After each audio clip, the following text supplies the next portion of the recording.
The lights are bright and the anthem's roaring. From the Faroes to France and Cyprus to Spain, they come, they face off against the best. In Europe's greatest theatres they duel, the Camp Nou, the San Siro, Anfield and the Estadio de Luz. One by one they fall until two remain, but there can be only one. Die Meister, Die Besten, Le Grande Equipe, the champions. They walk in footsteps of legend. Everybody wants to shout now. Well done, Bobby Charlton. Well done, Manchester United. Of controversy. Giles, Madeley, who has been picked up going to the back.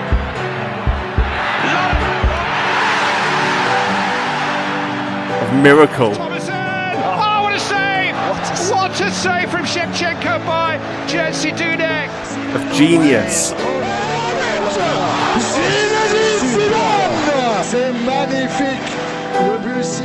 Of awe and heartbreak contained in a single moment. We're in the box waiting for the cross, and it was Bale. Oh, what about that from Gareth Bale? Wow. This is the Sporting Almanac podcast.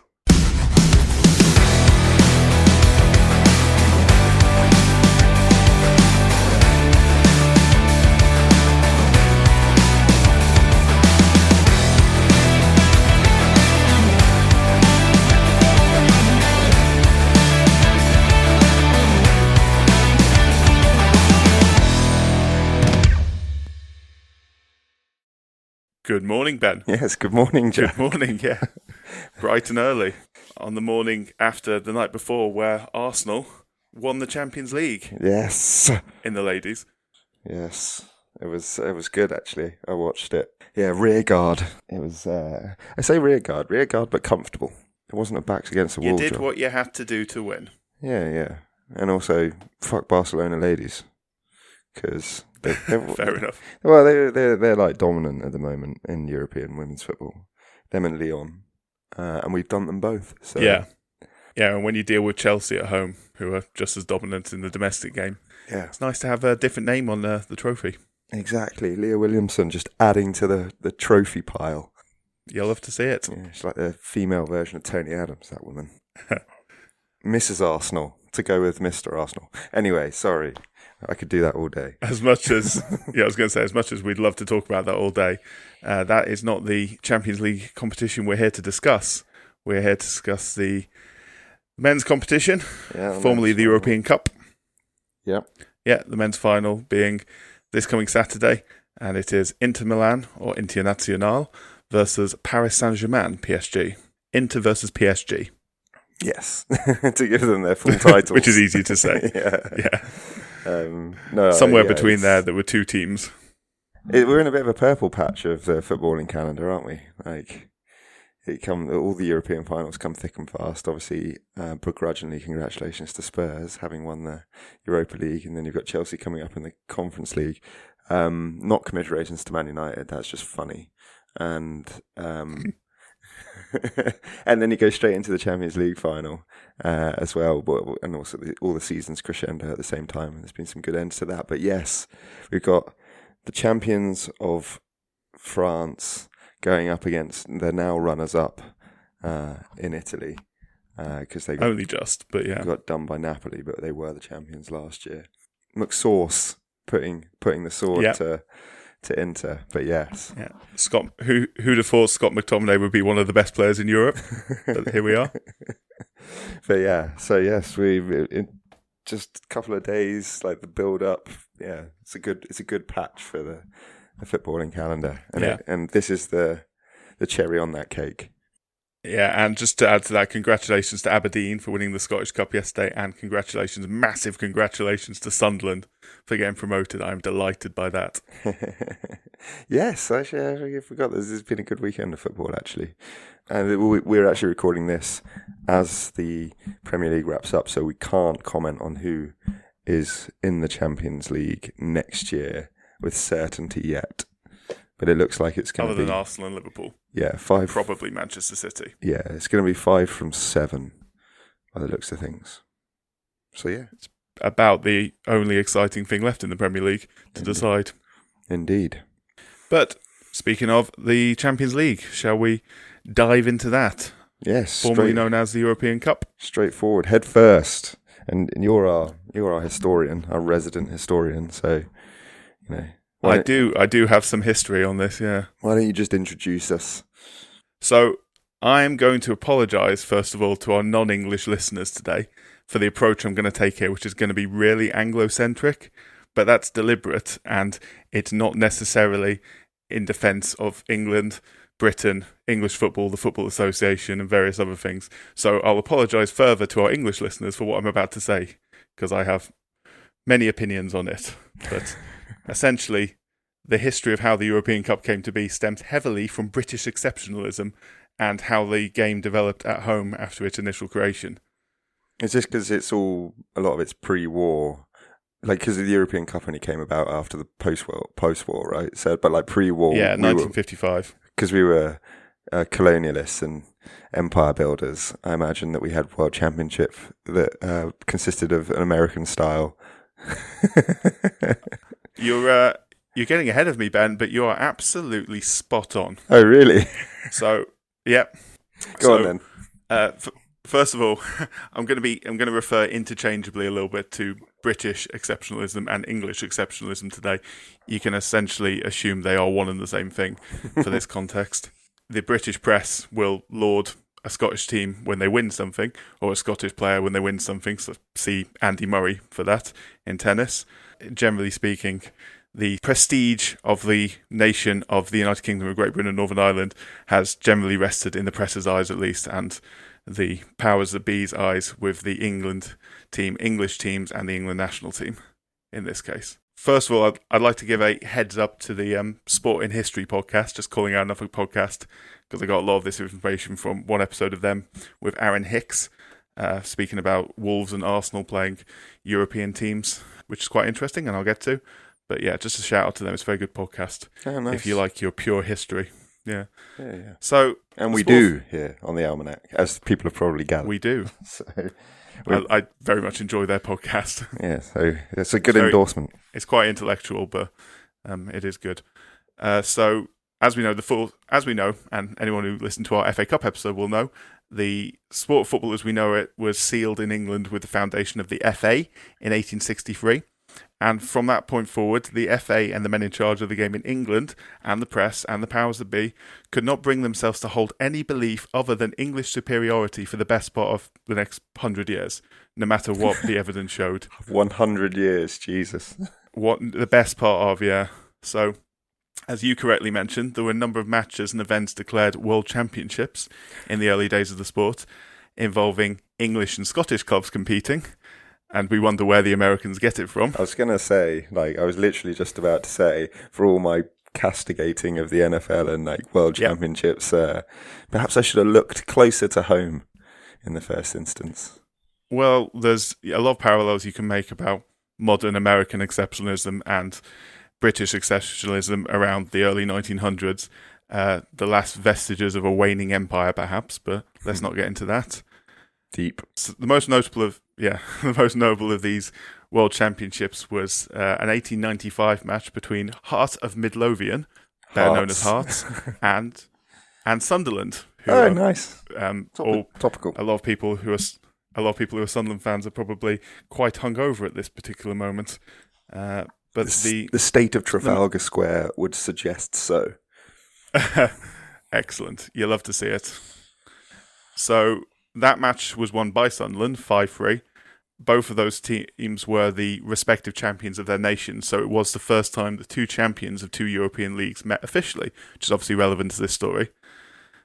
Different competitions sort of developed from there, most notably the Sir Thomas Lipton Trophy, which was held in Turin, involving clubs from Germany, Italy, Switzerland and England. Twice in 1909 and 1911 it was held, funded by Sir Thomas Lipton. I think I read about this, I'm sure you're going to summarise some of them, but there was quite a few multi-state cross-championship tournaments, weren't there? Yeah, but none of them were official. Yeah, there's a few early on, yeah.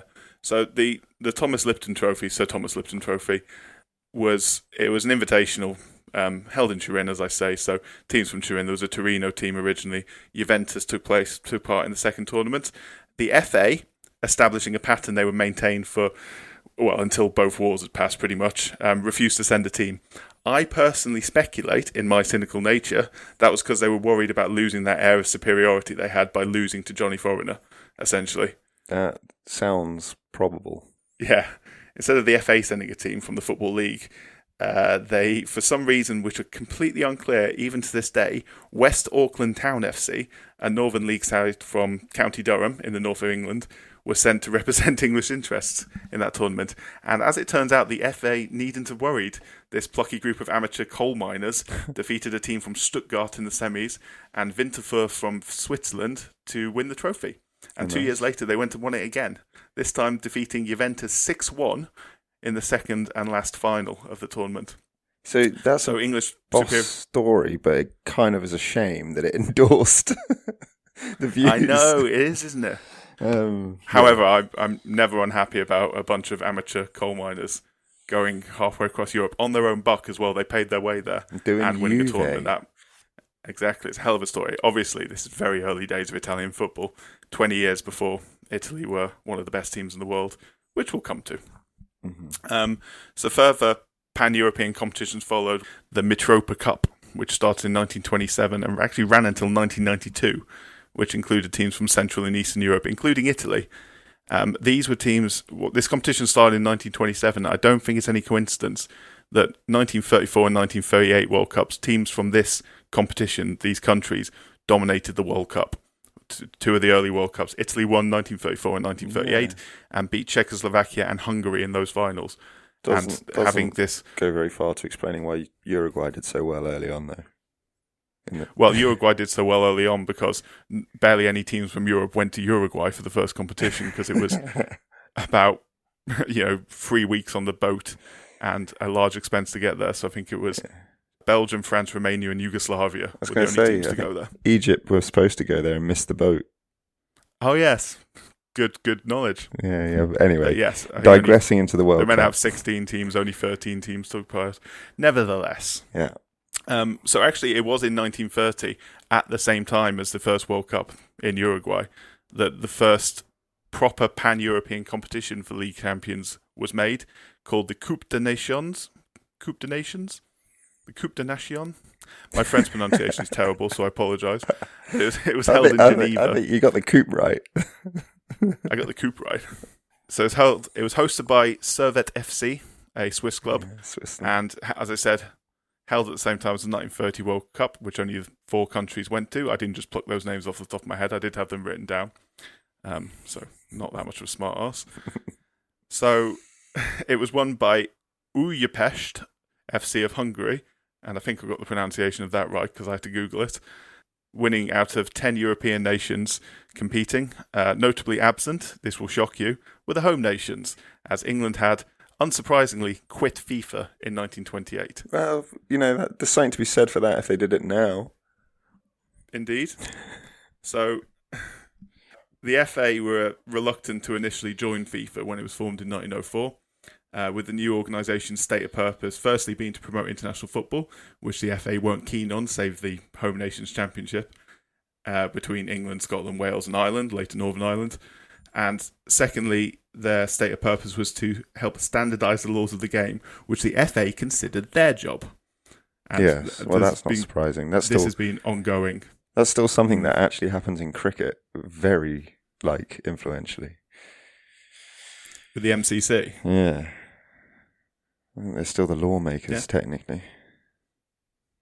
Yeah, and or if they're not, I think they are.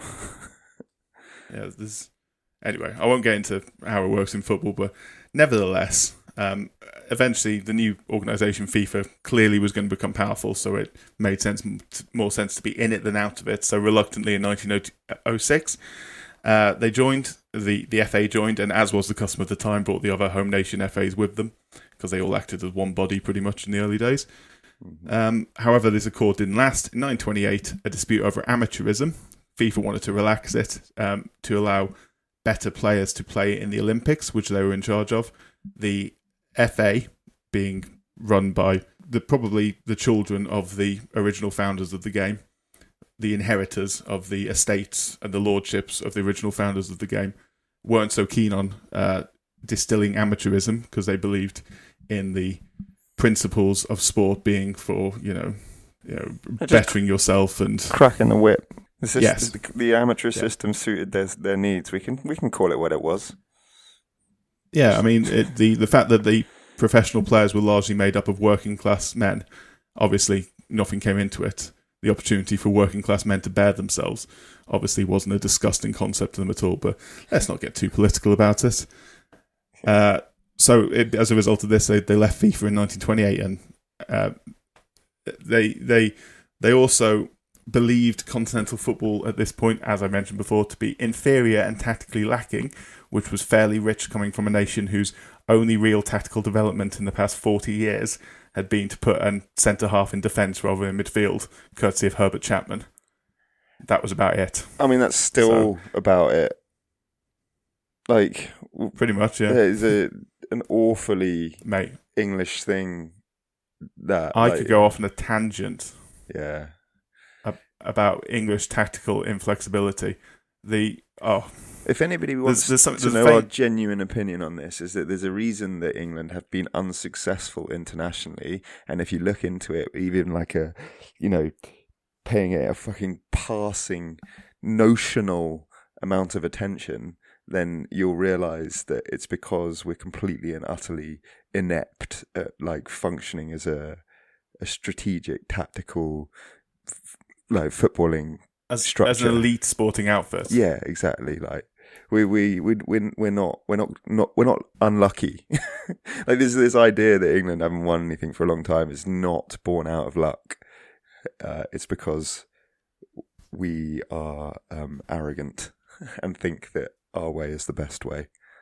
The amount of criticism Alf Ramsey got for his wingless wonders system in the 1966 World Cup for not playing the quintessentially English setup.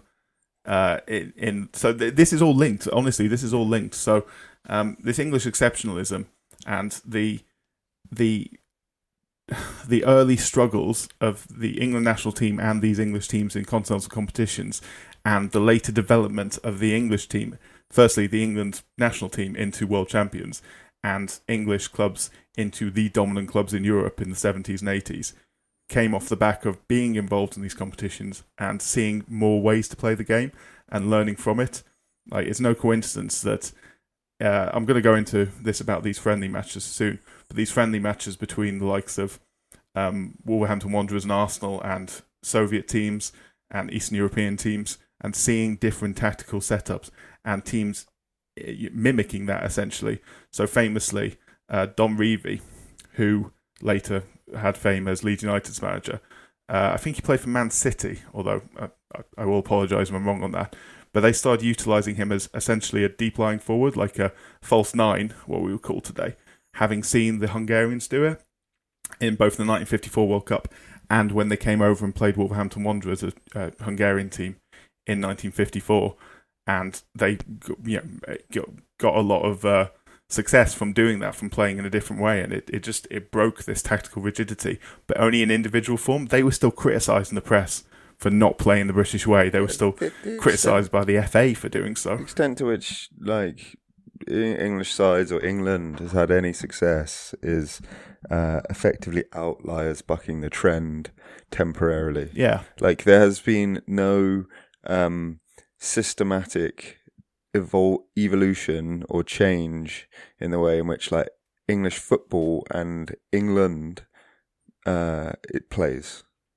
Like, it makes the league kind of exciting sometimes, but anyway, I know I'm taking us down like rabbit holes. I just want to quash this idea that it's bad luck.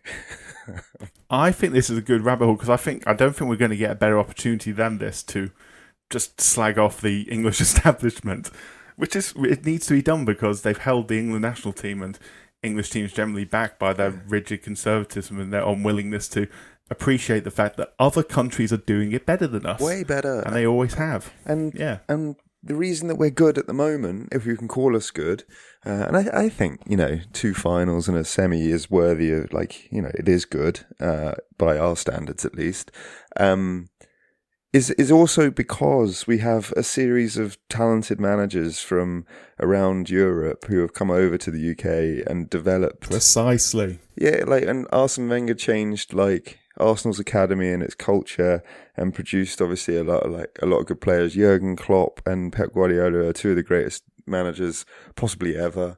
That's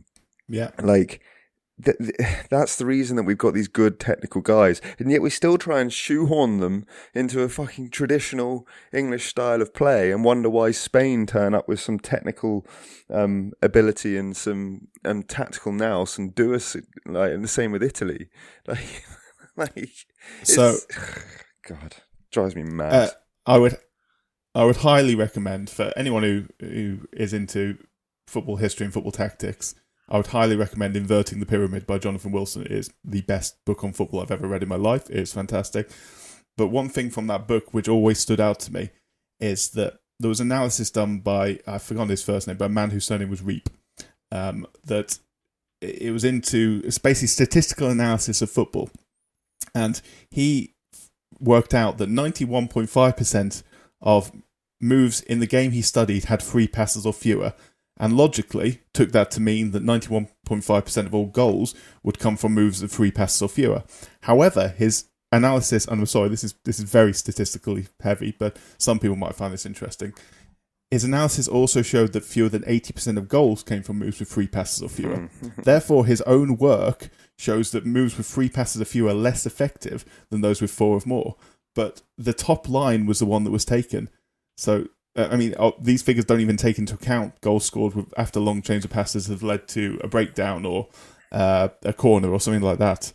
But nevertheless, it is... Well, I'm just going to quote Jonathan Wilson entirely. It is frankly horrifying that a philosophy founded on such a basic misinterpretation of figures could have been allowed to become a cornerstone of English coaching. Anti-intellectualism is one thing, but faith in wrong-headed pseudo-intellectualism is far worse. And he's talking about the long ball game that became the norm in the English game on the basis of this analysis. Yeah, you saw it as recently as the last FA Cup final when in commentary Sean Dyche, because Palace knock it up to Mateta, who holds the ball up and play it out to Munoz, and he whips it across and Eze scores. He's sat there waxing lyrical about the long ball game because it pays off very occasionally. And don't get me wrong, there's a time and a place for switching up your tactics, but this notion that you should be wedded to it, it's a self-fulfilling prophecy if you always look at it after the fact and say, oh, it worked this time. There's a reason Man City have won more than Palace. It's not because they're both playing long ball.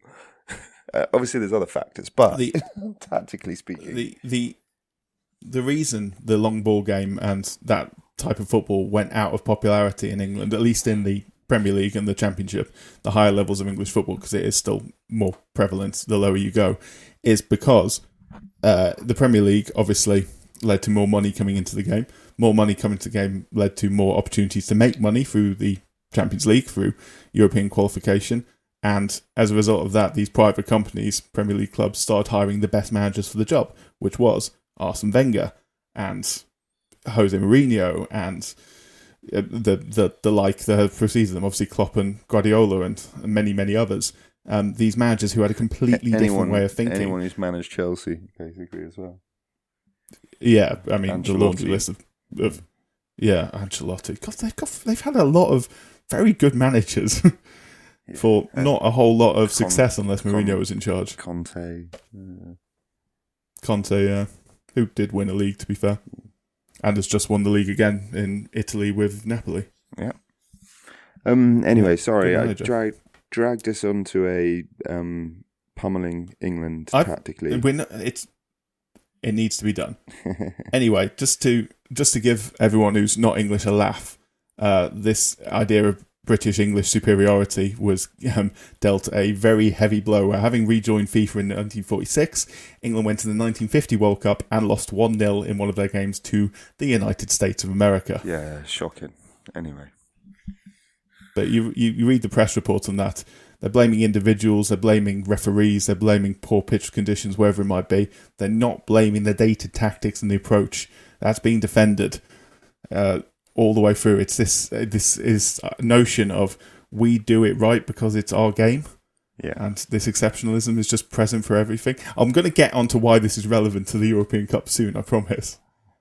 But go ahead. Anyway, 1948. In fact, I'm going to do it now. Okay. 1948, South America brought out their own continental competition, which was called the South American Championship of Champions, which is an excellent name. Obviously, that's translated from the Spanish. Is that now the Possibly Copa de Portuguese. Libertadores?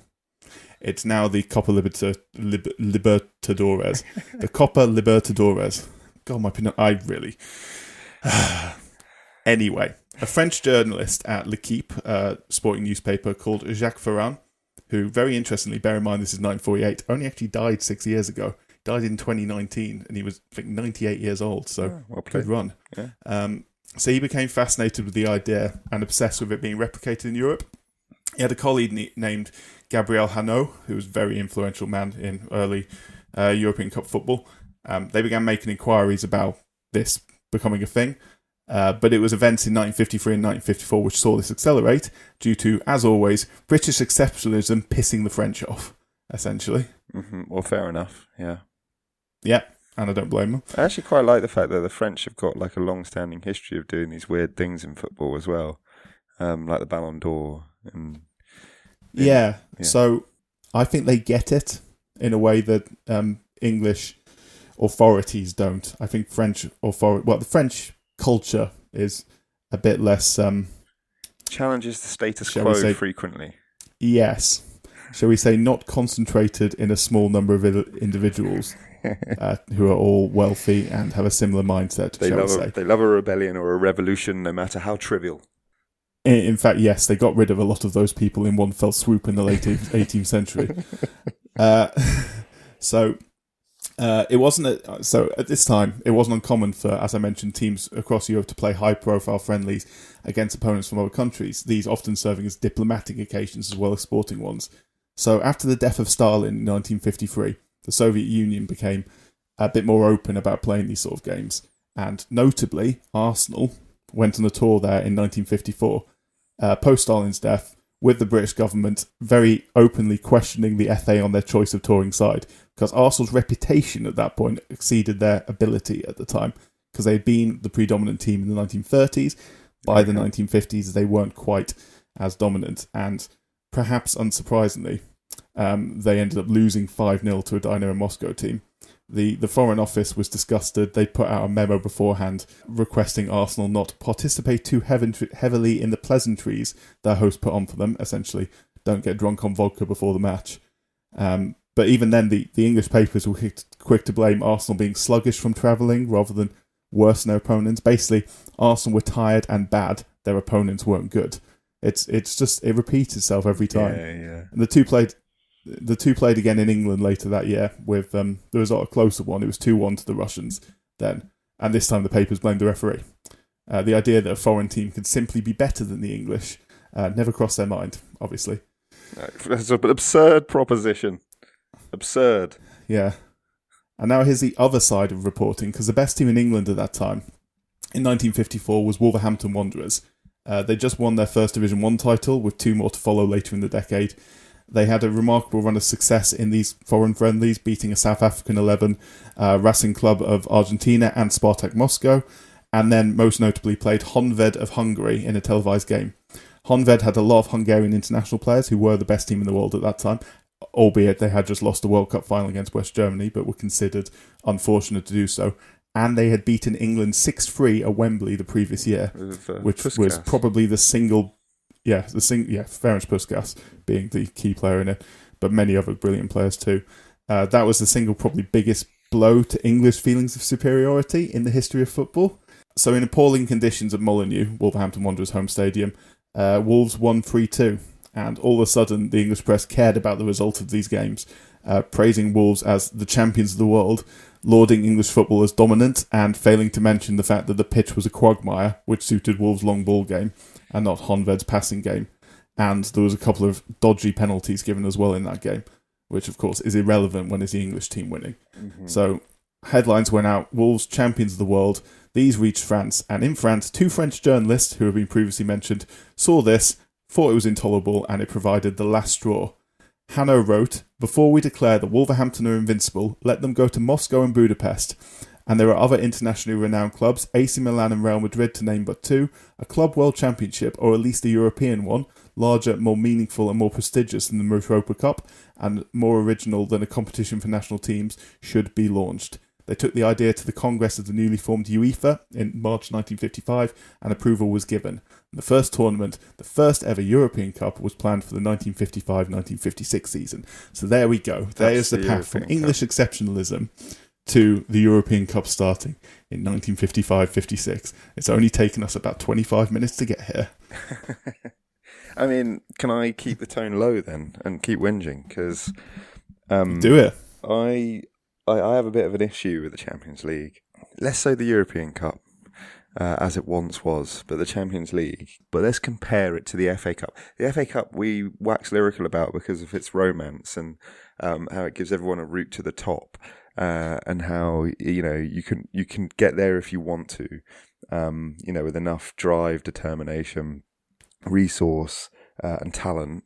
Like, there is a trophy that can be won by anybody in the footballing system.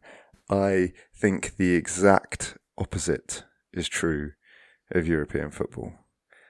I think it is designed and manipulated to ensure that a handful of clubs retain a stranglehold over football, and is essentially... I think FIFA is exactly the same as well, just to throw that in. Yeah. As in the world competitions, the World Cup, and this World Club Cup that's coming up as well. But I digress. No, it is true, and these things are designed to ensure that certain clubs have... always have a seat at the top table and always have a shot at, well, not just a shot, like basically have almost a monopoly on winning it, subject to a few anomalies. Yeah. Like, not to defend the European Cup, but that was true from the beginning as well, which I'll come to, but carry on. Well, no, I was going to say, like, the European Cup, like, the first 10 years, the 70s, and you'll probably want to talk about some of these, but, like, that was dominated by... the first 10 years, so from 55 or whatever it was through to 65, and then the first half of the 70s are dominated by basically like 5 clubs. They win all of the tournaments. But after that, and after that you have 13 different winners from the other 21 tournaments before it comes to Champions League. So you're getting like a different winner once every other season, essentially, with those, if you remove those exceptions. And I guess and some not well-known winners as well, quite often, like Red Star Belgrade winning it. Yes. At a time when Yugoslavia was going through, shall we say, quite a lot of troubles, which was a good story. But yeah, anyway, carry on. No, it was in about 1990, I think, 1989 maybe, 1991, sometime around there. Yeah, it was. I think it was 90. Oh, was it 91? When did Marseille win it? Marseille won it 92, 93, and Red Star beat Marseille 2 years before that. So 1990, 1991. It would have been Red Star. Okay, 91, yeah. The reason I know that about Marseille is because I want to talk about Marseille later and how they're a bunch of wrong-uns. But please do. But like 33, there's been 33 tournaments of the Champions League. This is by comparison. 154 teams have entered the Champions League, and it's only had 15 winners. Like that's less than 10% of the teams that have entered it have ever won it, and that is not an accident. That is by design. And one other thing, go on. Sorry, I was just going to say, I think you can only really point to a couple of them where it was, I would say, shock wins. Like Porto winning in 2004 was probably a bit of a shock with Jose Mourinho in charge. Mm-hmm. And then I don't think Borussia Dortmund was that much of a shock when they won it, or Marseille for that matter, especially given Marseille's circumstances, which obviously you'll come to. Other than that, it's a laundry list of the biggest and best clubs in Europe. Yeah, no. So I mean, what I can tell you who's won it. Basically, it's Barcelona, AC Milan, Manchester United, Inter Milan, Chelsea, Bayern, Real Madrid, Liverpool, Man City, Borussia Dortmund, Ajax, Juve, and Porto, and Marseille. Ajax maybe. That was probably yes, and so a good one. Ajax was a good very one. young team. They won it in the mid-90s. The thing that really starts to stink though is that since the emergence of the the oligarch era, you basically have to either be state-funded, the richest team in your league, and therefore by default Europe, or lucky enough to essentially have like one of the greatest managers or best players like the world's ever seen in order to win it. Because since 2000, I've taken an arbitrary date of like 2005 because Chelsea were bought out in 2003, I think. Then since then, Barcelona have won 4, and they had the greatest player the world's ever seen and the greatest manager the world's ever seen for 3 of those. Several of the greatest players the world's ever seen, actually. Yeah, well, they had Ronaldinho before Messi. One in particular. Yeah, so Xavi and Iniesta as well. AC Milan won one in that period, but in the late 2000s, I say late 2000s, mid to late 2000s. But that AC Milan team was one of the great footballing teams of Europe, and they haven't won one since, that club. So read into that what you will. Manchester United have won one, and they had a generational manager and were the richest club in the world at the time. Off the back of that wealth, at least. Inter won one, and they had Mourinho. He's one of the greatest managers of all time. Chelsea have won 2, and they're an oligarch-backed state. Bayern have won 2, richest club in Germany. Real Madrid have won 6, they're just state-funded. Like, let's get that right. Same with Barcelona, like, for different reasons. But it's true. Like, let's just call it what it is. Like, they're very rich. Let's... Nothing's changed. Those ones that Real Madrid won the first 5 in 1956 on to 1960, and there's a lot of links between them and the Franco regime at the time. So obviously a dictator in Spain at the time. A lot of preferential treatment being given arguably to Real Madrid over Barcelona, for example, or Athletic Bilbao, who are these regional clubs that were calling for more autonomy for their regions, and obviously therefore very much disliked by the Castilian supporting Franco regime, of which Real Madrid were their biggest, most worldwide brand, essentially. And stuff like Alfredo Di Stefano, when he was moving from, I think he was playing in Colombia, but he's an Argentinian player moving to Europe for the first time. Real Madrid and Barcelona both had separate agreements to sign him, and they went to FIFA and they arbitrated basically a sharing system where he'd play for 1 year for one team, 1 year for the next team, until they could resolve it between themselves. And apparently the Franco regime put so much pressure on Barcelona, they just were like, this isn't worth it, sold up their share, and he went to Real Madrid. And between him and Ferenc Puskas as well, ending up at Real Madrid, they were the best team in Europe by a mile at that point, won the first 5 European Cups. Yeah. So nothing changes, really. Yeah, well, this is it, right? This is exactly the point. And like, the politics of some of these clubs is obviously more complex than me simply saying that they're owned by a billionaire, but nonetheless, they have an enormous advantage over their competitors, and that's the point that I'm trying to articulate. And then to finish off this list, you've got Man City, oligarch, and then, or not oligarch, but state oil. And then the only team, to be fair, that bucks the trend is Liverpool, built off a long-standing history, but you still needed a buyout to get there. Yeah. I think that was a question less of wealth and more of competence in our owners, but nevertheless. I agree completely. It's not like Liverpool are a poor team. No, Liverpool one of the richest clubs in the world. No, right. That's the only asterisk that I'm bringing to that table is I think Liverpool still are there on merit, but they've still won the 2019 Champions League with a £75 million centre back and a £63 million goalkeeper. Yeah, etc. etc. Like, I'm not saying Liverpool didn't spend a lot of money to get there.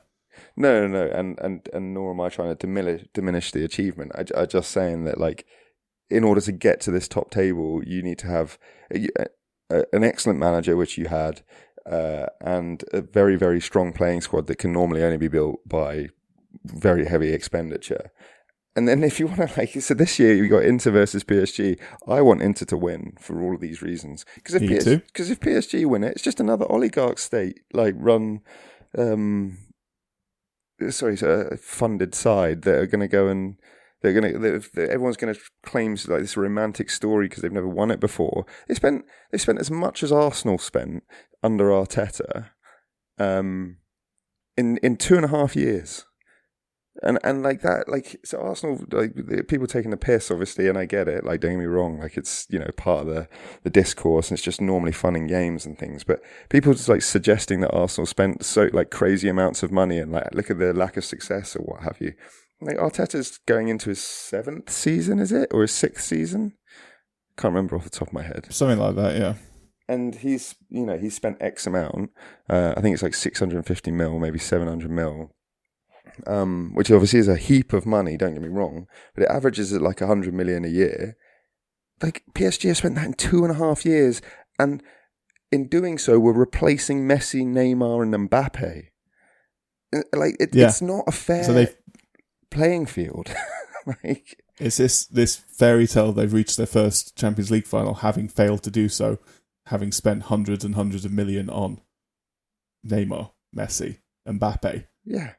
Like, it was only a matter of time. Even all these youngsters that they've got, like Doué and people like that they brought in, they spent like 40, 50 million pound on each one.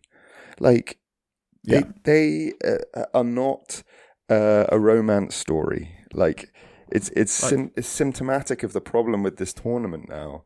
The problem with it is while a lot of teams have money, more so than, I think women's football is a good comparison, that because there's sort of a smaller pool of players, there ends up to be less dominant teams, so you end up with Barcelona and Chelsea and Lyon really dominating. Whereas at least the good thing about men's football is that pool of players is spread more thinly and there are more rich clubs, so you end up with this sort of almost a bit of balance by the fact that they're all rich, but that just excludes anyone from below it from realistically having a chance of winning it. There's no really any chance of anyone from Scotland or Belgium or even countries like the Netherlands nowadays having a chance of winning it, although Ajax did get very deep in the competition in 2019. The Spurs to somehow beat them. The only one-time winners of the Champions League, I'm including sort of the European Cups as people having already won one, otherwise you'd include Ajax in this list for that reason. But the only one-time winners of the Champions League, so the people that have won their first trophy Porto won the European Cup as well, so they've won 2. Oh, did they? Yeah, they won it in like the 80s or something. But this is the point. The only one-time winners of the Champions League, so the only people who have made their debut victory in the European Cup or Champions League since the Champions League came into fruition are Marseille, who we'll talk about, Chelsea, and Manchester City. So, like, yes. So when people sit there taking the piss out of sides for, like, not having won this stuff, it's willful blindness to the problem. Willful blindness. Like, you're only, the irony is you're not serving your own interests by taking the piss by doing that. Like, if people really want their club to have a shot at, like, the top table and they really want to experience some of the glory days, then they should really take a look at what the actual fundamental problem is, which is it's a completely inaccessible tournament. Now, there's lots of good things about it, and we'll talk about some of those soon. But, like, again, like, sorry, I know I'm off on one here, but basically, in the Premier League era, the only Premier League champions that haven't won the Champions League are Arsenal, Blackburn, and Leicester. Right? No other club has qualified without winning. No other club who's qualified for the Champions League from England has ever won it. So, like, basically, anyone coming in those positions, 2nd, 3rd, 4th, and now 5th this year, who haven't won the Premier League at some point have ever won the Champions League. So getting into it's a waste of time. You're doing it for financial reasons only. And if you remove the oligarchs, it's only Liverpool and Man United that have ever actually won it, because Chelsea and City are the other two. And those two clubs have obviously got a very long-standing, rich footballing history in England and in Europe, and so that makes sense. Spurs, Villa, Leeds, and Newcastle are the other sides to qualify. And out of the ones that I've mentioned, so that's Arsenal, Blackburn, Leicester, Spurs, Villa, Leeds, Newcastle, 5 of them have been relegated in England after qualifying for this tournament, because it fucking cripples you. 2 of them ended up in League One as well. I think Leicester did as well, didn't they? Yeah. I'm not wrong in saying. But no, not after. To be fair, not after they won the league. That was before they won the league, but so ignore that comment. But Leeds ended up right in the doldrums in the 3rd tier of English football and have built themselves back up a bit and will be in the Premier League again next season. UEFA leads. And if you think I'm being partisan about this because I'm an Arsenal fan and it serves my interest to say all this stuff and because I'm just trying to endorse what Wenger said and this, that and the other about like qualifying for the Champions League being impressive, I think it's absolutely astonishing that Arsenal and Spurs have been in this tournament multiple times, repeatedly, having not won it and not having had the resources of some of their competitors. Like, I think it's to their credit. Like, I don't think it's anything worthy of mockery. I think it's a thing that, yeah, sure, from a pure sporting perspective, it's disappointing when you can't go over the line and you're always looking like, how can you take the next step? But both of those clubs, in the last 10 years and longer for Arsenal, have been in and out of the Champions League, being competitive in the Champions League, both made finals in the Champions League, like, haven't quite got over the line. But look what you're up against. Why is it a surprise? I know. So, I mean, just to provide some balance here, I'm a Liverpool fan. There's no competition. I mean, obviously, the Premier League First Division, Liverpool have a proud history of winning, but there's no competition that Liverpool fans pride themselves more on than the European Cup / Champions League. Won it 6 times, more than any other English time, something like 4th on the all-time list of winners overall. And I agree with every word you're saying.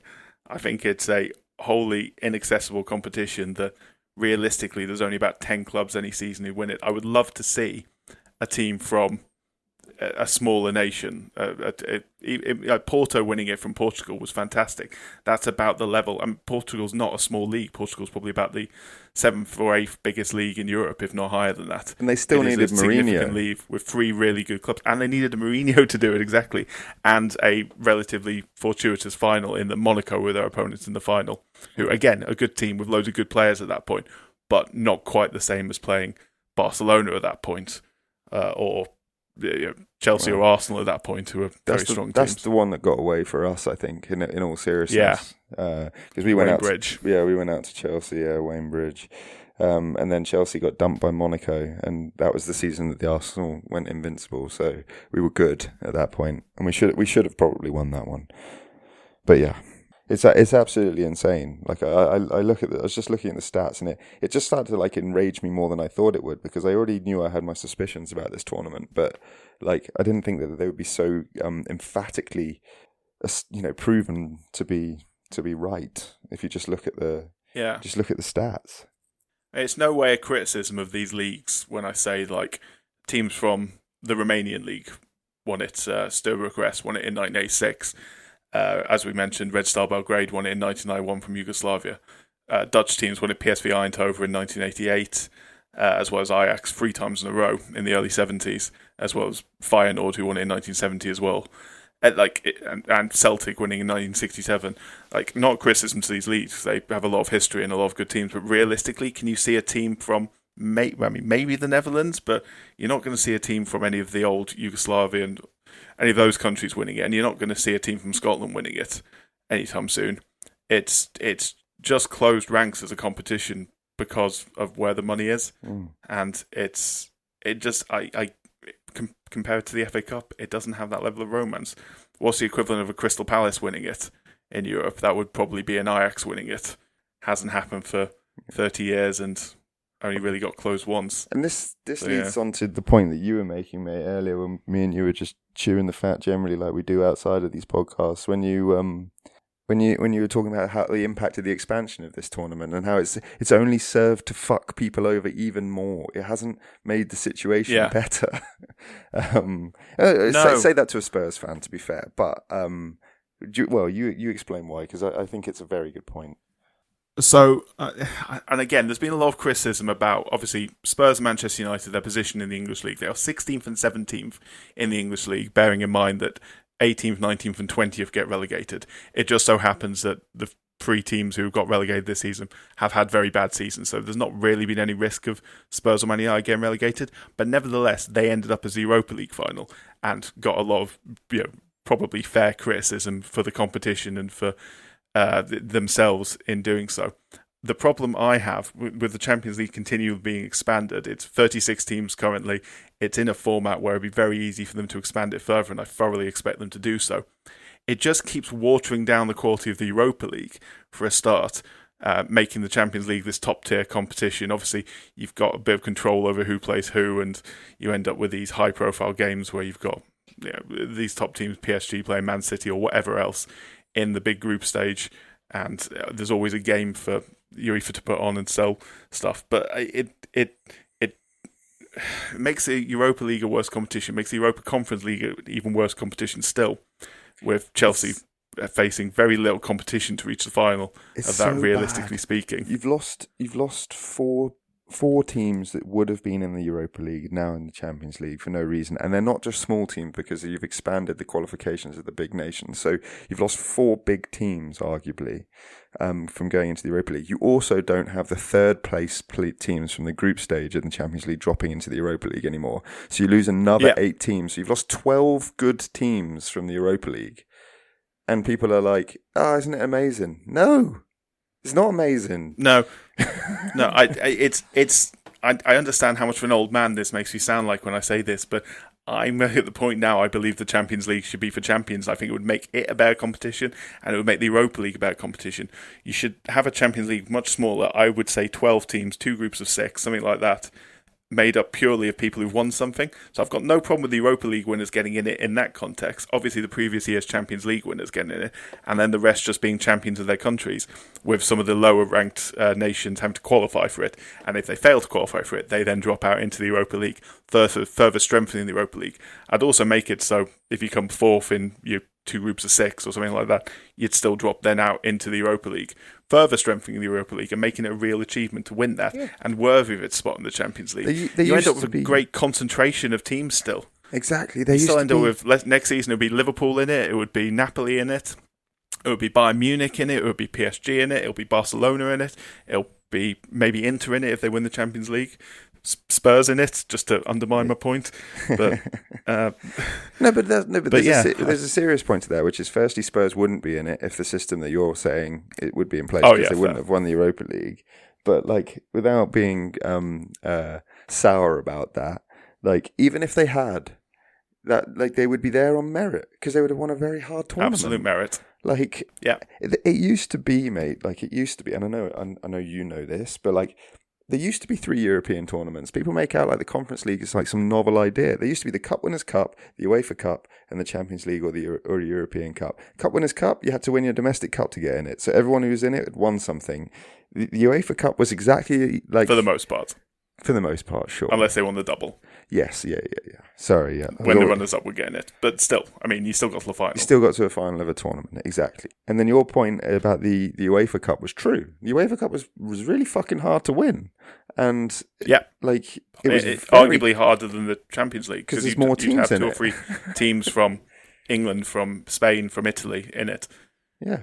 And the Champions League, the European Cup, would just have 1 team, just the champions. And then the Champions League or the European Cup would have been exactly as you say it is, which is it's really hard to qualify for because you have to win your domestic trophy. But if you do win your domestic trophy, then you get a shot at being considered the best. Yeah, and it's this other argument that how many of the teams have won it in the past 30-odd years since it became the Champions League have actually won their league the year before. Chelsea did it in 2020, Liverpool did it in 2021, for Chelsea.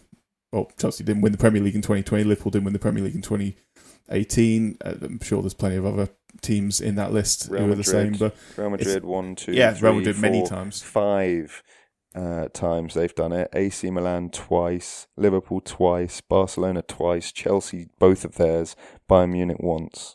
Yeah, so it. But look at the names of those clubs. That's my point about being exclusivity. There's nobody that's qualified. Brest didn't win it this year, did they? For fuck's sake! The level of bad season that Real Madrid would have to not qualify for the Champions League is just almost the worst season Real Madrid could realistically have with the relative strength of them compared to other teams in Spain is coming 3rd, maybe coming 4th if someone like Athletic Bilbao had a cracking season. It's just not going to happen. They'll still qualify for the Champions League, which always gives them a chance of winning it because they can focus their resources towards it, and they've obviously got plenty of resources. It really, I find it really disappointing. I just think that if you really want to sort of dream big and you want your side to have a chance at winning the major trophies and getting in the mix, then start getting on board with the argument, like, put aside your own concerns that your rivals might go and win this tournament if it is to be like loosened, and start focusing on the fact that the only way your side is going to win it is if that happens as well. Like, stop being so self-serving about it. Like, all football fans just like they seem to feel so much more comfortable taking the piss out of their rivals for not having won something than they are concerned with when their team's going to go and win something next. And it doesn't. The same argument applies to refereeing decisions as well. Yeah, we talk about this all the time. The Premier League referees aren't going to get any better whilst fans are more than happy for a bad decision to go against their rival or a team that aren't them, when the Schadenfreude overrides the actual benefits it would have to the league as a whole or to your team in question.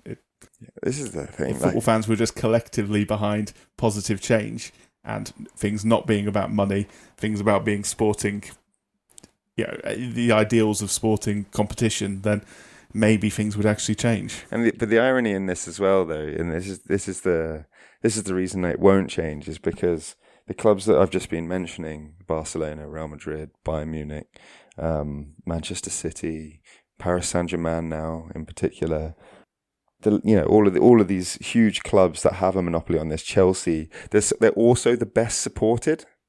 Yeah. So, and therefore the most hated as well. Yeah.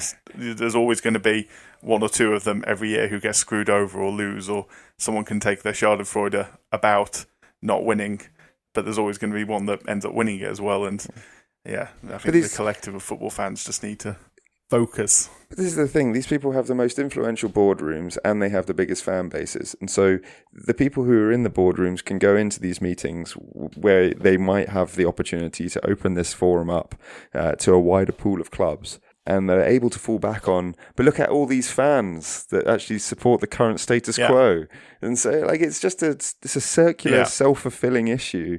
Meanwhile, like, whilst your club's in the Championship, or whilst it's in the mid-table or like the lower end of the Premier League, you don't give a shit because it's not currently affecting you. But then you're Leicester City one year and you qualify, and then you realise you don't have a fucking hope in hell, and you're like really disappointed about it for a whole 12 months, and then you get relegated 3 years later and you forget all about it again. It's like, imagine if you could have won that. Like, Leicester, why couldn't Leicester have won it? But they no had, reason whatsoever. But they had a 0% chance. They had a 0% chance, and they'll sit there going, "Oh, we made the quarterfinals. We had a great run. We played Atletico Madrid. All true. Don't get me wrong. Well played, you. Good effort. But you could have actually had a shot at this tournament if it was actually accessible. You wouldn't have had to have sold Riyad Mahrez and N'Golo Kante. Like, you could have kept them and said to them, one more year. Like, let's go for the Champions League. Like, oh. Mate, drives me insane. And it all started with for good reason. Olympique Marseille. All started with... Go ahead, talk about Marseille. You've been threatening to do so. Yeah, well, the reason I've picked them out to bully them is because I think that they the timing of it is just so ironic. It is the first... they won the first Champions League in its newest format. And it was shrouded in controversy because basically there was a huge bribery scandal that broke after they won Ligue 1 in 92-93, which is also this. They also won the Champions League same year. And in the lead up to the final, where they were playing Milan, is it Inter or AC? AC, when they were playing... So they were in the lead up to the final where they were playing AC. It was a great AC Milan team. Mm-hmm, with Maldini and co. Yes. They were playing Valenciennes. I think that's how you say it. But I said it with a Spanish accent rather than a French one. And accent is a generous interpretation of that. I'm mispronouncing it. Everybody probably knows who they are. They were playing them in the final... Not the final game of Liga, but like... Oh, it might have been actually... Up to they were the game preceding the final, the Champions League final, but importantly, Marseille still needed to win that game in order to win Liga. And in the build up to it, their president, who had bought out Marseille and was a modern day billionaire, so he was a millionaire back in the relevant time, I think, but much of a muchness. Same, very rich man. Yes, financial power. He approached his captain, who previously played for Valenciennes, and told him, like, you need to make sure that they don't basically play us properly, and they throw the game and let us win.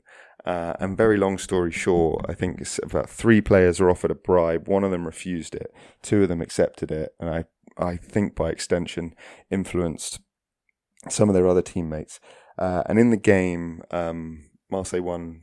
I think they won 1-0 or 2-0. But anyway, the upshot of it all is that the referee became quite suspicious because 2 of the players for Valenciennes, who'd normally give him quite a hard time, were we weren't talking to him at all, and weren't complaining. That is suspicious. Weren't complaining about. You know decisions. anything about footballers? Yeah, it's a bit like saying Roy Keane was really polite to me. That would be a red flag. Yeah. and so he was suspicious, but obviously didn't have any reason to believe that the game would necessarily being chucked. He just thought it was odd. And then there was one player who was running around like a headless chicken, trying to prove a point. Who was the guy who refused the bribe. So he was clearly trying very hard. Anyway, he went Props to that guy. Yeah, he went to his manager at the time, Boro Primovic, who went on to be Arsenal's assistant for 6 years or something under Wenger, and told him at half time that he had been offered a bribe and he had refused it. This then set the wheels in motion. The game finishes, Marseille win. But obviously the police then enter into the Marseille dressing room at the full-time whistle. They're interviewing people. I don't know if anyone was arrested on the day, but it obviously turned into a big breaking scandal.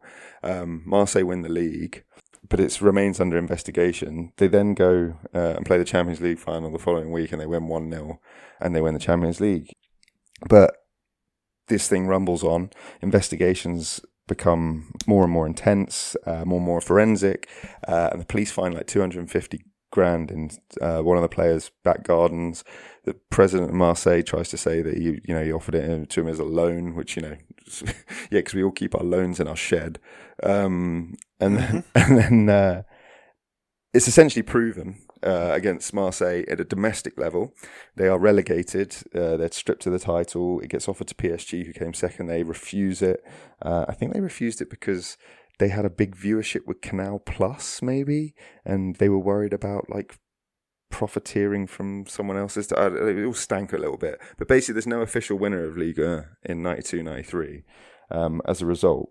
But the reason it's interesting is because as the years have gone by, as these things tend to, more and more people come out of the woodwork and they start telling you about sort of suspicious things that happened when they were playing, or goings on around them that they became aware of but didn't really have enough to substantiate. But obviously once Marseille get convicted, they start coming out of the woodwork. And Rangers were fucked hard in the group stages by Marseille.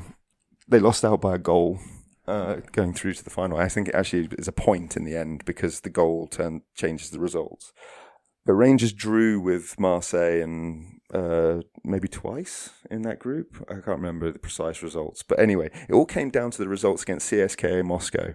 Rangers beat CSKA Moscow and then drew with them.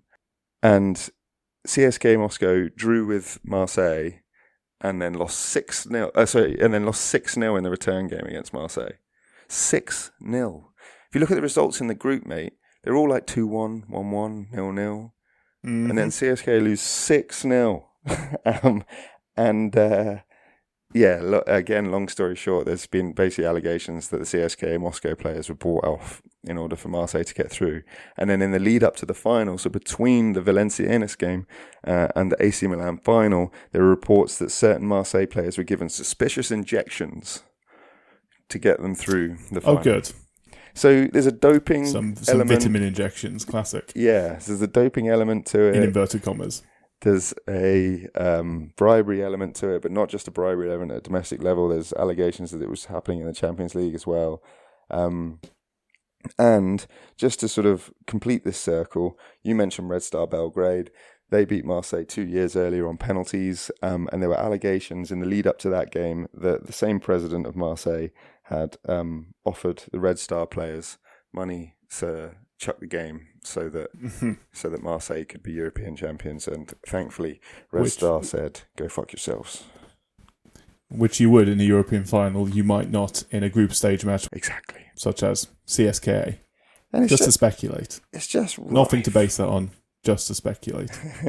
I'm aware, right, that my tone has struck a frustrated one throughout this episode. And I've spoken about this competition in a very negative light for a little while. And I would like to talk about it positively at some stage. But before we do make that transition, is there anything, do you want to mention Heysel and other aspects of the Champions League? Refereeing issues? Yeah, refereeing issues. So I'll get into this early, because early in the competition there was a few question marks around refereeing of Real Madrid games for a start, perhaps unsurprisingly. The 1957 final, Real Madrid Fiorentina, there was a penalty apparently awarded to Real Madrid, where the player who was fouled being both offside and outside the box when the foul occurred. The linesman flagged for offside and was ignored by the referee. Di Stefano scored the penalty, which was the opening goal in the 2-0 win. Speculation obviously around political interference by Franco in that. There's a couple of other... the famous one that's been doing the rounds recently of a very, very soft penalty given to Real Madrid in the 1960 final against Eintracht Frankfurt. That being said, I think that made the score 4-0 or 4-1 or 5-1 or something at the time. It ended up being 7-3 to Real Madrid that day, so I'm not sure it would have necessarily affected the result, but nevertheless. There was other controversial refereeing in the competition. There was a 1965 semi-final, Inter Milan versus Liverpool. Liverpool's first foray into the European Cup, having won the league in 1964, and been only promoted just before that. Yeah, it's awesome though. Under Shankly. Yeah, so Liverpool were 3-1 up from the home leg, but lost the second leg 3-0. Two of the goals were controversial. The first saw a free kick go straight in, allegedly having been given as indirect. And the second was Liverpool goalkeeper had ball in hand. He was bouncing it, ready to kick it, and he got barged off the ball, and the ball was tapped in, which was even in the 1960s. That's a foul. That's a foul, but it was given as a goal. And Liverpool also had a Ian St John goal disallowed controversially for offside as well. All that on its own. I mean, we know what the English press are like. Always quick to blame referees when an English team loses to defend English honour. And but that being said, there's no smoke without fire in this case, because Italo Elodi, the Inter Milan secretary at the time, was repeatedly linked to match-fixing scandals during his career. An Italian match-fixing? We haven't heard that before. Oh, yes. He was... So Derby County got to the 1973 semi-final and played Juventus, and that was... The away leg in Italy was marked with controversy there. A quote from one of our favourite managers, Brian Clough, who was Derby manager at the time. I'm not going to do the accent, although it's a fantastic imitable accent, but the lousy stench still fills my nostrils when I think of the attempts at corruption. UEFA later carried out some sort of inquiry, but the truth has remained somewhere swept behind the carpet in the corridors of power. And this is another problem with the Marseille. I was going to say this as well. I bet UEFA probably, quote-unquote, investigated and deemed there not to be enough evidence. There's no will for these governing bodies to actually fight any of this. We've investigated really thoroughly, but there's just insufficient evidence on this occasion. Oh, that's convenient. Yeah. But it's always insufficient evidence, regardless of the fact that implies there was some. There should be no evidence. Yeah. Anyway. I mean, I guess no definitive evidence, I guess they'd say. As you mentioned, Italy does have something of a reputation for match fixing. The Calciopoli scandal in the 2000s, Juventus ended up getting relegated for that, although not as far relegated as they were initially done. They only went down to Serie B on appeal and quickly re-established themselves as dominant team in Italy after that. Wasn't it AC, Fiorentina, and someone else got a points deduction as well? Yeah. So Liverpool ended up, it was 12 years later, Liverpool finally won a European Cup, 1977 winning their first, which they followed up with 4 more until 1984. In a period where English clubs were completely dominant in Europe. They won 6 competitions in a row, English teams between 1977 and 1982, with Liverpool winning 3 of them, Forest winning 2, and Aston Villa winning 1. So, yeah, very dominant time for English teams. And Liverpool won again in 1984. So, one more refereeing controversy, because my dad would not forgive me if I didn't mention this. The 1975 final, Bayern Munich versus Leeds United. The referee was Michel Kitab-Dijan, who was a French referee. So, Just to put a bit of balance into it, there was some controversies both ways in the match. Early in the match, Leeds' Terry Yorath broke an opponent's leg, but was not sent off. Whoa! But more importantly than that, in this case, there was 2 penalty appeals for Leeds which were ignored. One for a handball and one for a foul. Franz Beckenbauer being involved in both, and then Leeds had a goal disallowed. Peter Lorimer scored, but the referee disallowed it after Franz Beckenbauer spoke to him, and the referee cited passive offside against Billy Bremner. And watch the goal; it is available. It is nonsense that goal wasn't given, and the linesman had not flagged for offside. The referee just overruled it after Franz Beckenbauer spoke to him. The match restarted. Obviously, Bayern capitalised and won 2-0 in the end, and Leeds fans rioted. Unsurprisingly, there was a lot of poor fan behaviour. Yeah, there was a lot of poor fan behaviour from English teams at the time. Yes. From English fans at the time. Spurs had some incidents as well. Manchester United, I think in 1977, sometime around there, played Saint Etienne, and there was big crowd trouble around that time as well. So it was very common for English clubs. Yeah, hooliganism generally in the 80s, late 70s, and the 80s. It was like at its peak, wasn't it? I would say. Yeah. So it wasn't a solely English phenomenon, but English teams were probably slightly disproportionately punished for it, but also probably slightly deserved it for being worse than others. The socio-economic situation in the United Kingdom during the late 70s and early 80s was not exactly a positive one. No, and again, I don't want to get into another... I don't think we've got enough time to go off on another tangent, but the way the Thatcher government particularly... There was this concept of the enemy within, which was largely linked to the miners' strike. So the miners' strike, which was around a sort of similar time in the early 80s, that the idea that there would be these working class people who were against what Britain stood for and against the direction Britain was moving in or wherever else, and another sector that was largely or heavily put in that category as well were football fans with the hooliganism that was going on, albeit it was obviously a minority of fans who were making a lot of noise, but all football fans were sort of thrown in together, and it was a political thing by Thatcher. She was a very, very, very smart politician and knew probably ahead of her time if you look at sort of the modern age of divide and conquer politics, or behind her time if you look at the past age of divide and conquer politics. Wherever way you look at it, she knew how to divide and conquer, and football fans were thrown into that particular mould as well. But anyway, I'm getting slightly off topic. I'll talk more about that when we get around probably April next year. We'll talk about Hillsborough. It made a big impact on that. But Leeds got banned from Europe for it. Obviously, there was massive negative media portrayal of English fans, as you'd expect, and politics as well. And this all leads to the darkest day in the European Cup's history, and certainly probably the most shameful day in Liverpool Football Club's history. Liverpool have been involved in 2 tragic events in the mid to late 80s. The second one being Hillsborough, which was simply, it had not the Liverpool fans' fault in any way, shape or form. I don't care what anyone says about it. That was a game that was poorly policed, and no matter what happened afterwards, eventually the truth was found due to a lot of incredible work by the families. I'll get into that in more detail one day, but Heysel was a very different story for Liverpool. It's something that, to the club shame, I would say, hasn't been acknowledged enough, or certainly wasn't acknowledged enough until maybe 20 years later when Liverpool and Juventus next played in 2005 Champions League, when Liverpool made some acknowledgement of it happening. But 1985, Liverpool, Juventus, European Cup final.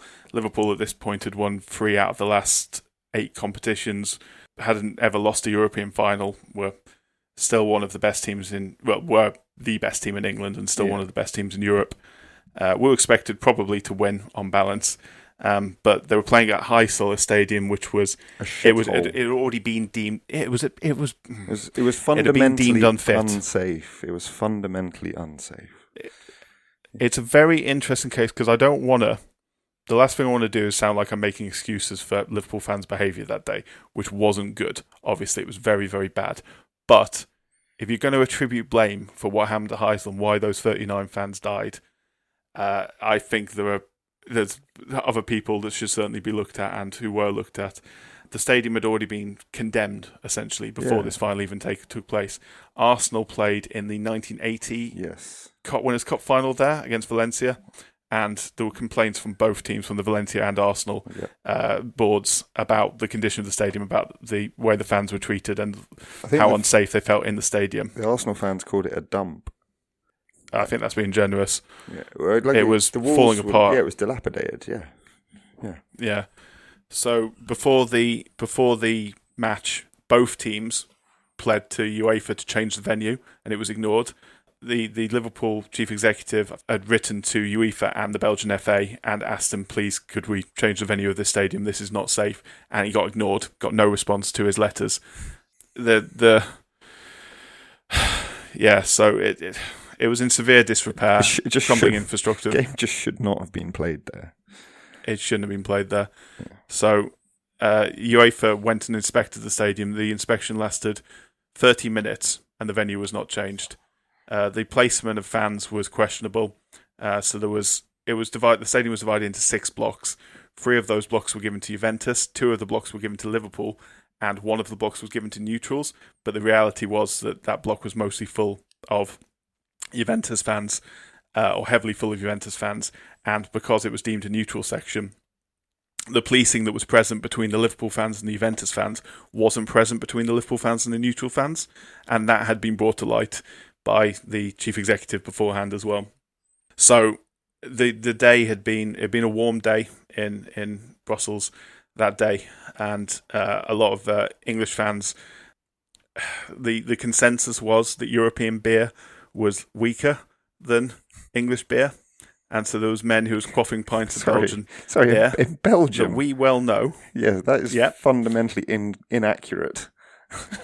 Yeah, so quaffing what they thought was beer the strength of sort of mild, like 3% beer, which actually turned out to be about 7% beer because it's Belgium, and were very, very drunk as a result. So around 7 p.m.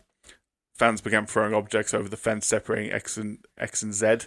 Sections X and Z. Section X was Liverpool fans. Section Z was the neutral section, which contained largely Juventus fans. Liverpool fans then charged the section. And again, I'm not defending the actions of the fans at all. The Juventus fans fled as a result, or largely Juventus fans, Juventus and neutral fans as well. A lot of Belgian fans in there as well, and I believe one fan from Northern Ireland was killed as well. So they fled towards a poorly maintained wall, which crumbled under their pressure and collapsed upon them, causing the fatal crush injuries and killing 39 people, and hundreds more were injured. Juventus fans retaliated, as you'd expect, clashing with police for 2 hours. The kickoff was delayed, but authorities decided to proceed with the match to prevent further violence. It's always the case, isn't it? Both teams' captains went out on the pitch to appeal for calm, and eventually Juventus won 1-0 via a Michel Platini penalty. The Liverpool players only learned the true scale of disaster after their match. They departed the stadium under heavy police protection, and on the 30th of May, UEFA observer Gunther Schneider blamed Liverpool fans solely for the disaster, as you'd expect, which is fucking disgusting. I cannot abide that, given everything that happened before the game. I appreciate it's a knee-jerk reaction. I appreciate that would be in the best interests of UEFA to do so, but to blame it solely on Liverpool fans after they were warned repeatedly that this was going to happen, and then it happened, is disgusting. So an investigation found shared culpability between the fans, Belgian police and UEFA. Belgian police captain Johan Mahieu was charged with involuntary manslaughter. Multiple Liverpool fans were charged with the same. Many of them acquitted, many of them found guilty. Some served prison sentences, some had suspended sentences. Stricter rules were implemented in English football post-Heysel, which had contributory factors towards Hillsborough happening 3 years later. The reaction was political as much as it was political more than it was practical. It was, again, an opportunity to paint fans as thugs. And, in a sporting sense, the most notable outcome, obviously insignificant compared to other aspects, but in a sporting sense, English clubs were banned from European competition for 5 seasons. After that, Liverpool were banned for 6. which had obviously an effect. Many teams missed out on the opportunity to play in the European Cup. Arsenal missed a couple of opportunities to play in Europe. Everton missed an opportunity because they were champions that year, and they missed the opportunity to play in 1985, 1986 when they had a very, very strong team, including Gary Lineker up front. And after the UEFA coefficient rules meant that it took a long time up until the late 90s before England regained the coefficient points it lost, meaning other teams then subsequently missed out on European places that would have got them. So the impacts on a sporting sense was pretty vast. Like 20 year legacy, wasn't it, really? Yeah, I can't abide the amount of warnings that were given, and that being UEFA's initial reaction. That's the thing that really disgusts me. I mean, football stadiums were unsafe by, like, all of them were unsafe by modern standards, but some were particularly unsafe, and Heysel was the chief unsafe stadium, so to speak, out of all of them. So, like, it was a disaster waiting to happen. It should have been anticipated as well. Like 1984 final, Liverpool were in the final as well in Rome against AS Roma. So effectively an away game for Liverpool, and there was a lot of crowd trouble that day from both sides, and included I think a Liverpool fan got stabbed by a Roma fan as well. So it wasn't so much that Liverpool fans were out for revenge as much as they were. I think the consensus was that they were going to be on the front foot and not allow themselves to be put in a weak position and throw some beer into the mix and throw a crumbling stadium, and it should have been anticipated. The point for me would be, yes, while the Liverpool fans caused obviously the panic which led to the wall collapsing, and that could happen in any stadium. There could be unfortunate situations with mass crowd movement in any stadium, however safe or unsafe it is, especially when terraces are involved. But if that had been played in a safe stadium, those fans wouldn't have died, or at least the vast majority of deaths and injuries would have been avoided. It's not to forgive the Liverpool fans what they did, but to say they should have been aware of their surroundings. They're just two separate issues, aren't they? They're just two separate issues. Yeah, I think so. You have a fundamental safety issue in terms of the integrity of the building, and then you have a behavioural issue. And it's not okay to say if you weren't behaving badly, the stadium wouldn't have collapsed, because the stadium shouldn't collapse. In the same way that it wouldn't be okay for Liverpool fans to say, well, if your stadium was safer, then our rioting wouldn't have made a difference. Like the point is you don't take one without the other. Like, you look at it holistically, and the building should have been safe, and they knew it was unsafe. Yeah, it was institutional failing in UEFA and the Belgian authorities to not allow the final to play there, which was unforgivable, and especially in the light of the comments afterwards. And that's all I'm going to say on the matter. Well, but there's also an institutional failing of Liverpool Football Club to acknowledge it afterwards. And Juventus fans in 2005, Liverpool unveiled a banner basically saying friendship, in Italian, and a lot of Juventus fans just turned their back on that, and I don't blame them. Liverpool, as a football club, had not stepped up to the plate and apologised and made amends anywhere near as much as they should have done for platitudes doth butter no parsnips. Well, exactly. So, not a proud day in Liverpool Football Club history, but there have been a lot of proud tragedy days in Liverpool football's history. Yeah. But tragedy chanting and everything like that goes along with it is disgusting, and it's a whole separate matter, and I'm not going to dive into that, but should we try and be uplifting? Appropriation of blame, shall we say? I tell you what, Can we pivot from Heysel? I think we need to go back in time a bit and talk about one more thing involving an English club in Europe. And it's not uplifting, but it leads to something uplifting. And it's a team that neither of us particularly like, but it's a wonderful part of it. Well, a terrible part of English football history, but a wonderful recovery from that. Salisbury Babes. And that is, so, as I mentioned, no English clubs took part in the first competition. The first English club to take part in the European Cup was in the 1956-57 tournament, the 1956 and 1957 league champions, Manchester United. So they reached the semi-finals, I think, in 1957, but were knocked out I think by Real Madrid, or was that 1958? Anyway, they reached the semi-finals, a very good team, but didn't quite get all the way. 1958 tournament, they were considered the favourites to win it. They started at canter and had, advanced to the quarterfinals, and they won their quarterfinal, and were on their way back from their quarterfinal match, where they played the away leg in Belgrade, and they had to stop off in Munich on their way back. British European Airways Flight 609 crashed on its third attempt to take off from Munich Reim Airport, West Germany. The signs, killing 23 people on board, including multiple Manchester United players, officials, journalists. 21 people survived the crash, some of whom were seriously injured, some of whom never played again. Due to being seriously injured, Harry Gregg, goalkeeper, was a hero that day. Rescued many people from the wreckage, saved a lot of lives. The takeoff attempt, so it was the third attempt to take off. 2 attempts were aborted due to engine boost surging. The third attempt was made despite the weather worsening to that point. Snowfall caused slush to form at the end of the runway, which when the plane's wheels hit it, slowed it, prevented reaching takeoff speed, but also prevented, obviously, they were over a safe speed to stop. Just look at the photos of the weather conditions and ask yourself, would you try and take off a commercial airliner in those conditions? The answer is just no. So the initial investigations blamed the captain, James Fane. I'm not saying he's not to blame for this in any way, but it wasn't his fault entirely. He was originally blamed for failing to de-ice the wings, but a later inquiry cleared Fane, concluding the crash was due to runway slush, which it should have been the air traffic controllers who reported that. Or air traffic controllers decide who takes off and who doesn't, don't they? Exactly, yeah.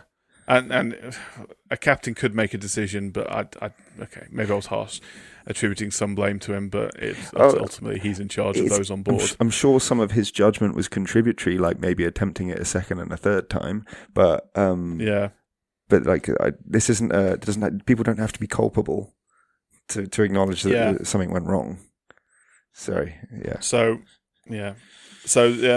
survivors included manager Matt Busby, who was severely injured, but later went on to rebuild the team. Bill Foulkes and Bobby Charlton were also survivors of that. Unfortunately, many players lost their lives, the most notable of which being Duncan Edwards who survived the crash. He survived the crash but died a few weeks later. A few days later. Later anyway. 2 weeks later, 15 days. Was it 2 weeks? Yeah, thank you.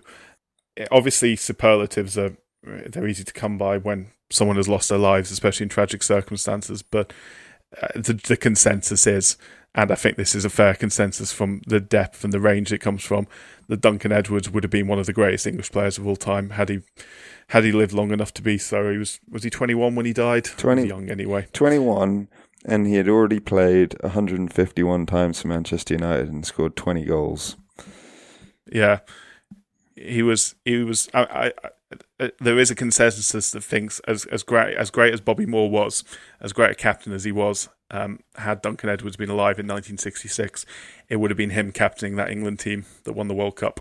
Well, he would have been. I'm sure his presence would have only strengthened that team. He would have been 31, so that makes sense. And again, if you want some context to the superlatives, or the what might have been, he had already got 18 caps for England and scored 5 times. Yeah, and playing centre half. Sorry,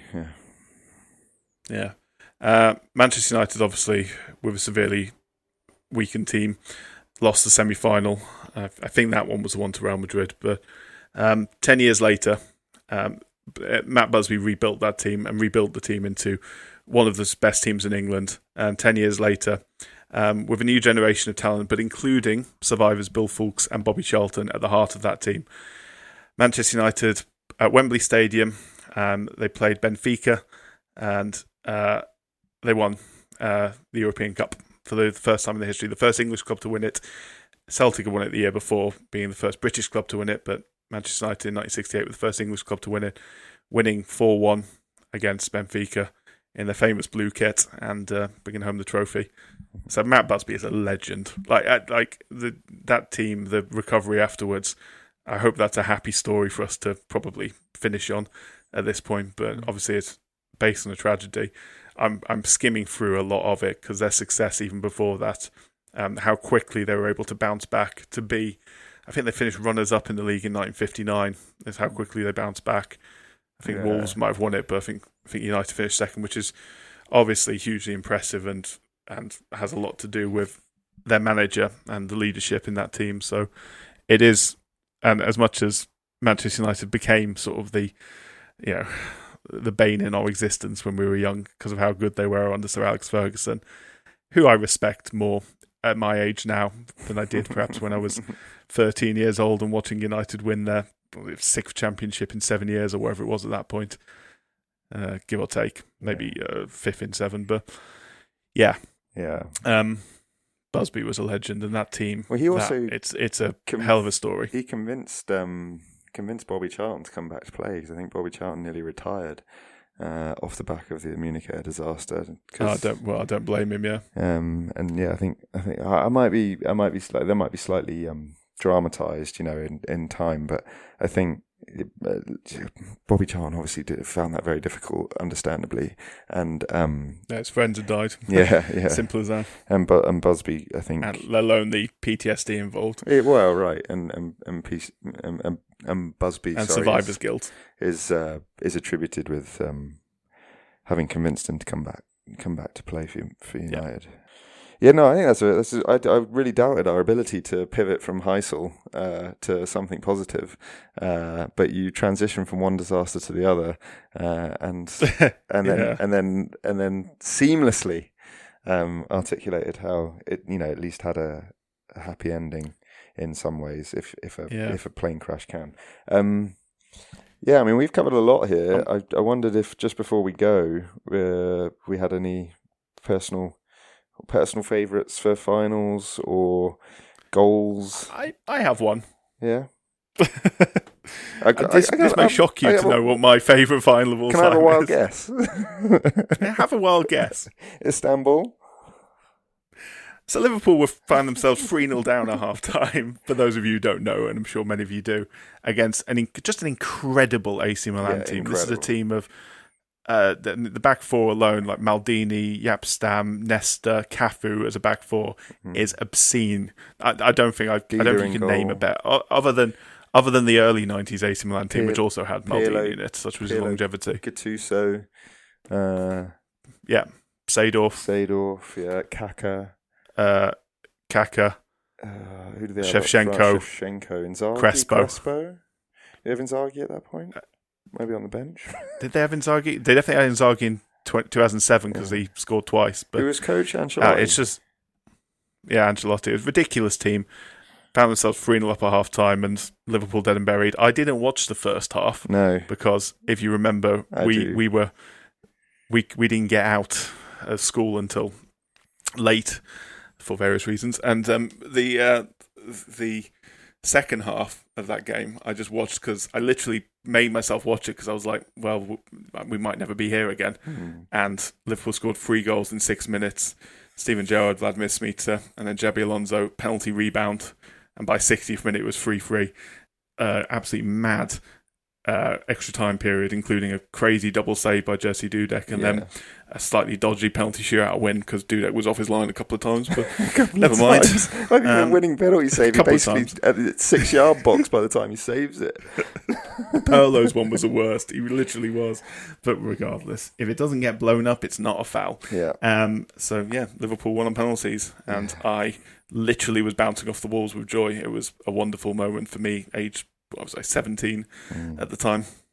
That was that. So I nearly got through the whole episode without mentioning that. So thank you, Ben. Well, you're welcome. How about yourself? Well, I like because my team's never won. You can burst my bubble if you want by talking about Gareth Bale. No, so I was going to get onto 2 goals very briefly, but before we do, just all of my favourite finals, even though I've not been happy about necessarily the winners of the majority of them, have predominantly been English clubs, because I think they just have been the best finals in the Champions League era. So begrudgingly, United 98-99 was remarkable stuff, and incredible. Like you, I did not appreciate that at the time, but I do now. Absolutely insane. I think this is it. So do you want to explain it? Oh yeah, I mean, like Bayern Munich went up, they took the lead in the 5th minute or something, dominated the entire game. Were just gonna win.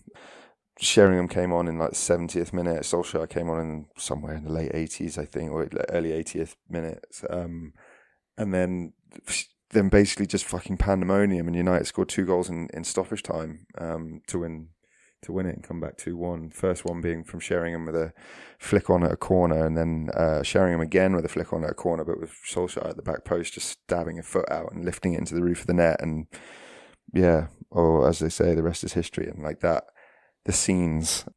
And they did that without Roy Keane as well, because he got suspended in the semis. So yeah, it's a shock. Insane final. And one of my favourite football quotes of all time, which I didn't appreciate at the time, but I do now, from Sir Alex Ferguson after that, was just football, bloody hell. Yeah, I know. And then I would have picked Liverpool, but I didn't need to because I knew you would. I also really enjoyed the 2007-2008 All-English final, which was the first All-English final, and the Terry slip, just because Terry didn't. Yeah, because it was funny. Couldn't happen to a nicer man. It was actually quite a good final as well. Like, it only finished 1-1, I think, but yeah, it went to penalties. Terry had a chance to win it, slipped as it started raining, and then Anelka missed, and United won their second Champions League.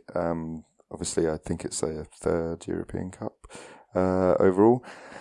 But yeah, that wasn't the only all-English final I did. I was surprised by how many there've been, actually. Like Liverpool Spurs, 18-19, 2021 Chelsea City as well. I also really enjoyed Chelsea's one at Bayern, just because it was in Bayern's backyard and Didier Drogba with a big header. I have a big soft spot for Drogba, even though I didn't really like Chelsea all that much at the time. I can't not like Drogba. Yeah, well, this great is player. I mean, like, I'm whinging about the oligarch era, and this is the epitome of that. But nonetheless, like Bayern were at home, and Bayern were great, and they took the lead in like the 83rd minute or something, and everyone thought that was it. And then Drogba scored a powering header from a corner right at the end, and then it went to penalties. But the only other one before we get onto the goals, because I'm chomping at the bit to mention the goals, like the other recent final that was outside of English clubs is that Real Madrid versus Atletico one in 2013-2014, when Ramos equalised in the 93rd minute. Yeah, and then Real Ramos, and then Real just went stratospheric in extra time and won 4-1 in the end. But Gareth Bale scoring a header. I remember that. Yeah, so this is the thing. Not his last Champions League final goal. No, and shall we just briefly? There's been 2 Champions League. Let's start with 2001 because I know you're going to mention 2001 as well. There is only 2. 2002, sorry. Yeah, there's only 2 goals that I wanted to mention because I don't really care about goals. Like, other than Arsenal goals, I don't really care about goals in the sort of the rest of the stages of the tournament. Obviously, I could bang on about Henry in the Bernabeu, in the San Siro, everywhere because the man's a king. But Zinedine Zidane, Bayer Leverkusen. Thing of beauty. Thing of absolute beauty. It's insane. Like, it's not even a good cross. No. Bounced straight up in the air. Yeah, Carlos, was it? Oh, no, it was the hook straight up in the air. Yeah. And then... had an age to watch it down onto his weaker foot. And he just... I don't even know how to explain it. It's almost like... It's like a martial arts move. It's a work of art. You could hang it in the Louvre, honestly. Like, the way the leg comes round... just dead straight. Bang. It's hard to put... So anyone younger who didn't see Zidane play his time, it's hard to put into context how much our generation hero worship him and how much we revere him. I guess it's similar to Messi and Ronaldo in a sense, but a bit less in your face as it tends to be nowadays. Yeah, more of a... like, how would you explain him? He's a flawed genius, which therefore immediately endears him to you and I. But like a classier operator, more graceful, more effortless, I would say. He's a magician. Yeah. Like just a real, Anyway. yeah. It's like That goal. You could hear that in our voices there momentarily, couldn't you? If you haven't seen that goal, just watch 2002 Champions League Final. Zidane goal versus Bayer Leverkusen. It was at Hampden Park in Glasgow. A thing of beauty. Right on the cusp of half time. Bang. Yeah. Such a good goal. And then the other one is Bale, just because I think this is the best goal that's ever been scored, possibly. Like, incredibly didn't win the Puskas Award that year, which is an award given to the best goal of the season. Which is incredible because the goal that won it, and I love Mo Salah, did not deserve to win that. It should have been Bale. Just a bicycle kick. So it was a game with 2 goals, one of which scored by Bale, one scored by Benzema, which were just horrendous goalkeeping errors, unforgivable goalkeeper errors, other than the fact that he was probably concussed at the time, Karius. And I feel sorry for Karius. He was brilliant at times that season, but those were 2 horrible, horrible, horrible errors. But then the other goal, Bale's goal, was worthy of winning anything. I don't care what you call the tournament. I don't care the prestige you give it. If this goal is scored, it should be the winner. Like, it's a bicycle kick in the Champions League final. And again, it's not even a good cross. It's like, it's a better cross than the Zidane one, but it's behind him. It's fairly flat. Like, it's definitely not a cross that you look at and think, oh, I'll just bicycle kick that into the top corner. Like, it is an absurd goal. Absurd. Yeah. And, call this a bit of English exceptionalism that Bale often isn't called this as much as he should be. But in my humble opinion, Gareth Bale is the greatest British player of all time. Agreed. Perhaps didn't take advantage of his ability as much as he did, but it's ridiculous. The amount of Champions Leagues he won, the goals he scored in the finals, the amount of goals he scored for Real Madrid and for Spurs. Yeah, he's incredible. And what he did for Wales as well. He dragged Wales to a European Championship semi-final. That is ludicrous. That a tiny principality of just a few million people. It's incredible, honestly. Yeah. What a player. He is incredible. And I think he's 4 Champions Leagues, and I think he scored in 3 of the finals. And it's not even his favourite sport, football, which is incredible. Yeah. Wales, Golf, Madrid, in that order. Yeah. Anyway, I think we need to bring this to a close because we are going long, but it's been a good chat. It has been very fun.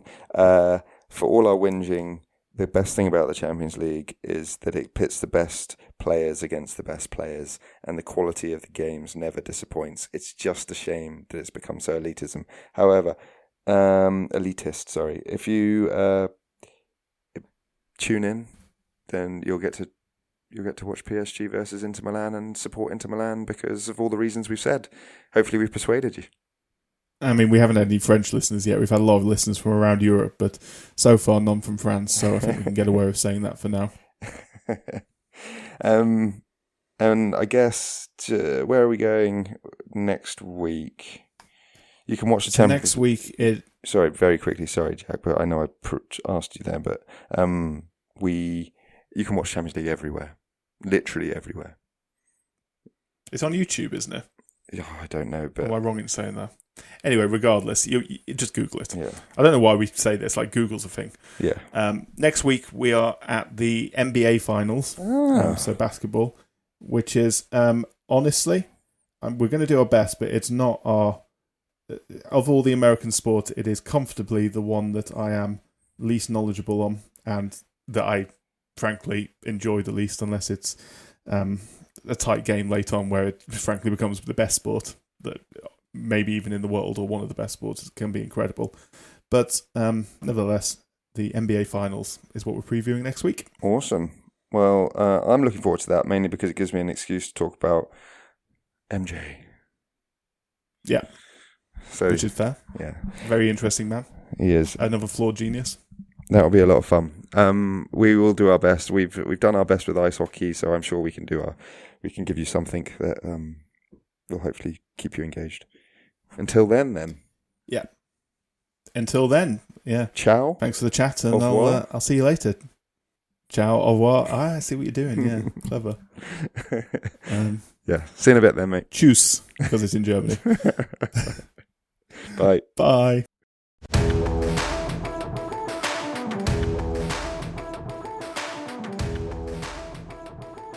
Thank you again for listening to and supporting the Sporting Almanac podcast. Can't say that enough. If you enjoyed it, give us a like, subscribe, rate, comment, trigger those algorithms wherever you get your podcast from. More important though than algorithms is always word of mouth. Please tell your friends if you enjoyed it. It means the world to us if you do. Our theme tune is Oh Yeah by Harmony Productions. You can find us on Blue Sky at The Sporting Almanac or drop us an email at thesportingalmanacpodcast@gmail.com. We'll see you next week for the NBA Finals, and until then, stay curious. Sport is nothing without the stories that make it. Goodbye.